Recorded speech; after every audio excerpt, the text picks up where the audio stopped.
Петър беше най-смелият от учениците. Обеща на Исус: дори и всички да се отрекат от теб, аз никога няма да го направя. Исус му каза: преди петелът да пропее, 3 пъти ще се отречеш от мен. Нощта падна. Исус бе арестуван, учениците избягаха, а Петър следваше отдалеч. Край огъня слугиня го погледна и каза: и ти беше с него. Петър отговори: не го познавам. Втори човек го обвини и в този миг петел пропя, а Исус се обърна и го погледна. Още един. Говорът ти те издава, ти си галилеец. Тогава Петър се закле и извика: не познавам този човек. Втори човек го обвини. Не съм, каза Петър. Още един. Говорът ти те издава, ти си галилеец. Тогава Петър се закле и извика: не познавам този човек.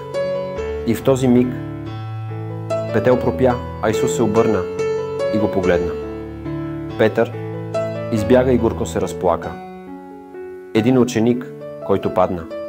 Един поглед, който пречупи сърцето му. Но не беше краят.